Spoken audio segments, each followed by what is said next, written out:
ನಿರ್ಮಾಪಕಿ ಅಶ್ವಿನಿ ಪುನೀತ್ ರಾಜ್‌ಕುಮಾರ್ ಅವರ ಬಗ್ಗೆ ಮಾಡಿದ ಅವಹೇಳನಕಾರಿ ಪೋಸ್ಟ್ ಭಾರೀ ಆಕ್ರೋಶಕ್ಕೆ ವ್ಯಕ್ತವಾಗಿದೆ.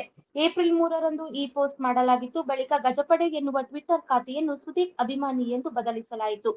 ಈ ಮೂಲಕ ಸುದೀಪ್ ಹಾಗೂ ಪುನೀತ್ ರಾಜ್‌ಕುಮಾರ್ ಅವರ ಅಭಿಮಾನಿಗಳ ನಡುವೆ ಕೆಸರೆರಚಾಟಕ್ಕೆ ಕಾರಣವಾಯಿತು.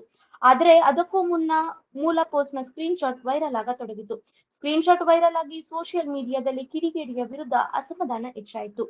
ಹೀಗಿರುವಾಗ ಬಿಗ್ ಬಾಸ್ ಖ್ಯಾತಿಯ ಪ್ರಥಮ್ ಆಂಕರ್ ಅನುಶ್ರೀ ಹಾಗೂ ಹಲವು ಸೆಲೆಬ್ರಿಟೀಸ್ ಸೇರಿದಂತೆ ಎಲ್ಲರೂ ಸೋಷಿಯಲ್ ಮೀಡಿಯಾದಲ್ಲಿ ಆಕ್ರೋಶ ವ್ಯಕ್ತಪಡಿಸುತ್ತಿದ್ದಾರೆ.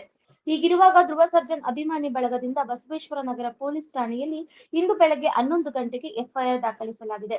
ಅಶ್ವಿನಿ ಪುನೀತ್ ರಾಜ್‌ಕುಮಾರ್ ಹಾಗೂ ದರ್ಶನ್ ಅವರ ಸಾಮಾಜಿಕ ಜಾಲತಾಣದ ಜಗಳಕ್ಕೆ ಧ್ರುವ ಸರ್ಜನ್ ಹಾಗೂ ಅವರ ಅಭಿಮಾನಿಗಳನ್ನ ಎಳೆತಂದ ಕಿಡಿಗೇಡಿಗಳು ಈ ವಿಚಾರವಾಗಿ ಬಸವೇಶ್ವರ ನಗರ ಪೊಲೀಸ್ ಠಾಣೆಯಲ್ಲಿ ಎಫ್ಐಆರ್ ದಾಖಲಿಸಲು ಮುಂದಾಗಿದ್ದಾರೆ.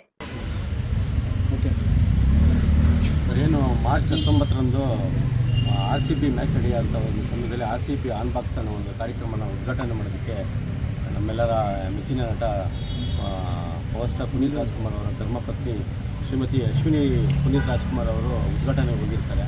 ಆ ಸಮಯದಲ್ಲಿ ಉದ್ಘಾಟನೆ ಆಗಿದ ನಂತರ ಕೆಲವು ಕಿಡಿಗೇಡಿಗಳು ಸಾಮಾಜಿಕ ಜಾಲತಾಣಗಳಲ್ಲಿ ಅವರ ಬಗ್ಗೆ ತುಂಬ ಅಶ್ಲೀಲವಾಗಿ ಪದಗಳನ್ನು ಪದಗಳ ಬಳಕೆ ಮಾಡಿ ಅವರಿಗೆ ಒಂದು ದೊಡ್ಡ ಅಂದರೆ ಆ ಪದಗಳನ್ನ ನಾವು ಬಳಸೋದಕ್ಕೆ ಆಗಲ್ಲ ಅಂತ ಅನರ್ಹ ಪದಗಳನ್ನೆಲ್ಲ ಬಳಸಿ ತುಂಬ ಕೀಳು ಮಟ್ಟದ ಆ ರೀತಿ ಒಂದು ತುಂಬ ಇನ್ನೂ ನೋವಲ್ಲೇ ಇರೋಂಥ ನಮ್ಮ ಶ್ರೀಮತಿ ಪುನೀತ್ ರಾಜ್‌ಕುಮಾರ್ ಅವರ ಧರ್ಮಪತ್ನಿಗೆ ಆ ರೀತಿ ನಿಂದನೆ ಮಾಡಿರೋದು ಕನ್ನಡ ಚಲನಚಿತ್ರ ಇತಿಹಾಸದಲ್ಲಿ ತುಂಬಾ ನೋವು ಕೊಡೋಂಥದ್ದು. ಜೊತೆಗೆ ಏನು ಇವಾಗ ಇತ್ತೀಚೆಗೆ ಆ ಒಂದು ಐ ಡಿ ಇವಾಗ ಏನೊಂದು ಐ ಡಿನ ಬಳಸಿದ್ದಾರೆ, ಆ ಐ ಡಿನ ಪ್ರತಿ ದಿವಸನೂ ಬದಲಾವಣೆ ಮಾಡ್ಕೊಂಡು ಹೋಗಿ ಇದರಿಂದ ಒಂದು ದೊಡ್ಡ ಷಡ್ಯಂತ್ರ ಅಡಗಿದೆ ಅಂತ ನನ್ನಲ್ಲಿ ಅನಿಸುತ್ತೆ.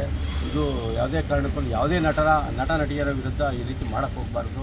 ಇದು ನಮ್ಮ ಕನ್ನಡ ಚಲನಚಿತ್ರ ಇತಿಹಾಸದಲ್ಲಿ ತುಂಬ ದುರದೃಷ್ಟಕರವಾದ ಒಂದು ಸಂಗತಿ. ಇತ್ತೀಚಿನ ಬೆಳವಣಿಗೆಗಳು ಅಂದರೆ ದೊಡ್ಡ ಸ್ಟಾರ್ಗಳು ನಮ್ಮ ಕನ್ನಡ ಚಲನಚಿತ್ರದಲ್ಲಿ ಹೊರಹೊಮ್ಮುತ್ತಾ ಇದ್ದಾರೆ. ಅದು ತುಂಬ